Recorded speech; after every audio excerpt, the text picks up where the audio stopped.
Hello everyone! It's no secret to anyone that the cinema continues to develop, and today's graphic design is at such a high level that it's impossible to distinguish computer-generated imagery from a real set shot. Yes, more and more movies include CGI, and it's hard to imagine a blockbuster without a lot of special effects. But if you're interested in how those movies look without them, then get comfortable and get ready for a few surprises. So here we have 7 films before and after special effects. Go ahead.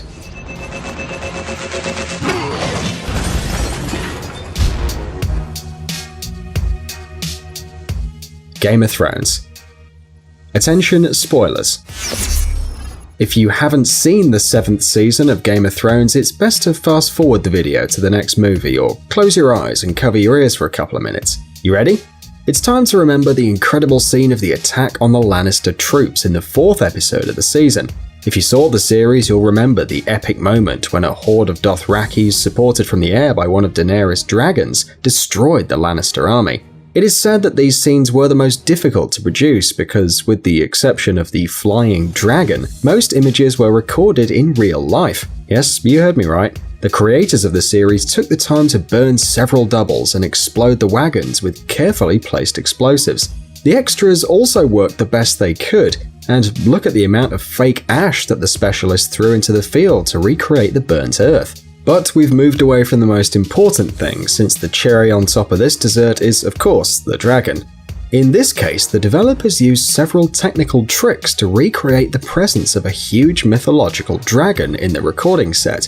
All the shots from behind the dragon were made with the help of special cameras mounted on cables and drones. Once obtained, a drawn dragon and a very real Emilia Clarke were added to the scene. The actress also had to record scenes separately, riding a machine created especially for the occasion. To be honest, the resemblance to a dragon is minimal, so Emilia had to play with her imagination and act as if she were actually traveling on a huge dragon through the airs of Westeros.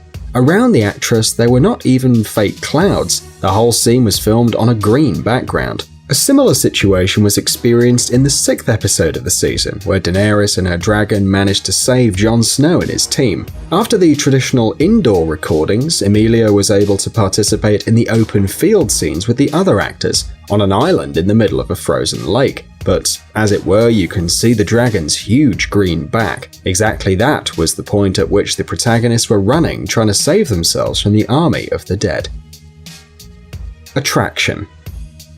This Russian film, directed by Fyodor Bondarchuk, has generated different reactions to the characters and their stories. However, it is obvious that the computer design in this film is incredible, especially for a Russian film, a country that doesn't stand out for the great special effects in its films. Besides, it is the first Russian alien film and its creators made quite an effort. For example, look at this scene from the trailer. A huge alien spacecraft lands in a region of Moscow, destroying huge buildings, bridges and stadiums in its path. It's hard to believe that all this is the result of the work of graphic designers. But the destruction of buildings is not the only example of CGI in this film. There is a scene in the first few minutes of the film in which the protagonists await the beginning of the story, and all the scenes in the background and inside the spaceship, as well as the fights with the extraterrestrials, were recorded in a pavilion with a green background. According to the director, 50% of the film is computer generated. The only question is, how did the actors imagine the space visitors in order to realistically recreate the encounter with them? Logan. Unlike the previous 2 films, Logan is not famous for the epic battle scenes between the good guys and the bad guys. Doesn't even have any great special effects, unlike the X-Men movies. Of course, digitized backgrounds were added in some places, but most of the special effects were dedicated to the film's protagonist. It's no secret that Hugh Jackman is the perfect actor for the role of Wolverine.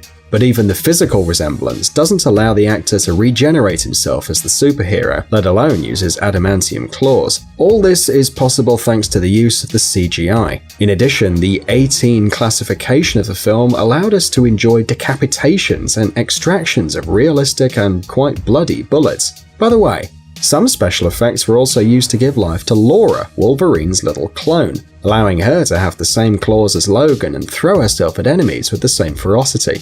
but despite it being less incredible visually than other superhero films, it has received very good reviews thanks to its history and its realism. San Andreas. All the movies about catastrophes are full of special effects. It's obvious since no one is willing to destroy an entire city to create a 2-hour film about the destruction of humanity. For that reason, to destroy the state of California in the movie San Andreas, the designers had to work overtime to create more than 1,300 scenes with special effects for the movie. Among these scenes is the destruction of the Hoover Dam, which we had already seen in the movie Transformers, the fall of houses one after another, and, best of all, a huge wave that ended up wiping the poor city of San Francisco off the face of the earth. No one would actually use real water to make these scenes today, but imagine for a second how many buckets of water you'd need. And of course, the movie wouldn't be complete if the developers didn't show the destruction of the Golden Gate Bridge. In our opinion, film directors have a special relationship with this bridge. Not in vain, we constantly see its destruction on the big screen. X-Men, Star Trek, Pacific Rim, and Godzilla are just some of the movies in which we can see the famous bridge suffering.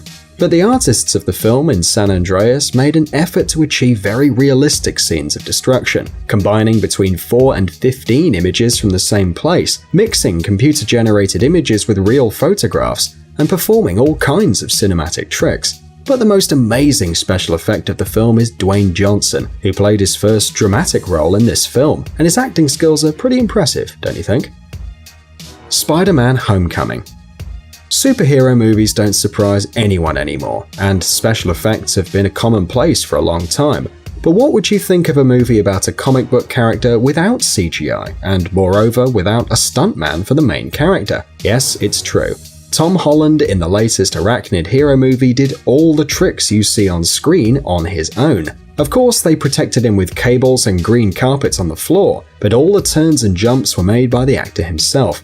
But this is not the most interesting thing. Many scenes of the film were made in the filming set without special effects. Yes, even the mandatory scene in any superhero movie where the protagonist saves everyone. For the mid-cut ferry scene, the developers built a full-size copy, which they then filled with water and balanced with the help of special mechanisms, scaring off extras, stuntmen, and the actor himself. However, the film was not fully CGI-free, but we're not talking about obvious moments such as the interface of Spidey's suit or the flight in the air, but the ascent of the Washington Monument. Despite the actor's prowess, he was not allowed to climb the building on his own, and they built a couple of safe levels of the monument in a pavilion. Surely we can forgive the director of this little deception. After all, nobody would have liked the new Peter Parker to have suffered in the recordings, right? Transformers: The Last Knight. You probably know that each and every film of the Transformers saga has a bunch of explosions, gigantic robots, and incredible action scenes. Maybe these films are not a great example of movie drama or acting quality, but we still love them. And one of the main features of these films is the special effects. This is no surprise, given that Michael Bay is a true master in the science of CGI. Several scenes with no actors involved were created from scratch using computers. But there were scenes filmed with our beloved green background too. For example, in the scene where the heroes are running towards a big scary wave, the actors really got wet using a special inclined platform, and the epic landscape was added later. The same can be said about the falling scene, where the lives of the characters played by Mark Wahlberg and Laura Haddock were literally hanging by a thread. The characters were hanging over an abyss, grabbing only a small metal thingy. To create a real sensation of fear, the filming crew created a special device, a whole room that rotated the actors, forcing them to fall. Truth be told, the actors did have safety devices on them, unlike their characters, and nothing was exploding around them, but they still did a great job. 2012. And finally, another disaster movie.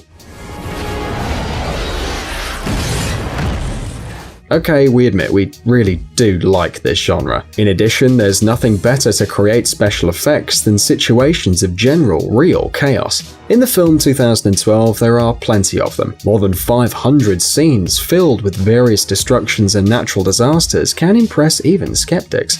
According to Stefan Toriansky, an artist on visual effects, many moments in the film demanded simply colossal computing power, so much was the work done. They even used 250, can you picture it? 250 of the most powerful computers to process all the graphical information. And this is without counting the numerous takes involving actors. By the way, most of the scenes in the 2012 movie, like in the movie San Andreas, are multi-layered. That is, they consist of several images. The pictures were superimposed on each other in such a way that you could accurately believe, for example, that the aircraft carrier was actually sweeping away the White House from the face of the Earth, and that the plane was moving between the falling skyscrapers. Scenes with people were shot against a blue background, and its dimensions, like the scale of everything else in the film, are really impressive. The creators needed a huge canvas 42 feet high and 2,000 feet long, and in addition to that, some platforms to simulate an earthquake, and a whole bunch of pyrotechnics.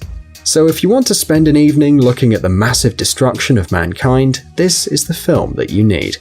Well friends, we look forward to reading your comments on the video, and don't forget to give us a like. Guys, it's time to recharge your brain. Visit the channel Brain Time. There you'll find a lot of interesting and useful facts, lots of positive energy and tons of useful information. Subscribe right now. We promise it's going to be really exciting. Thanks for watching. Please like and share the video in social networks, and we'll be right back to you as fast as we can.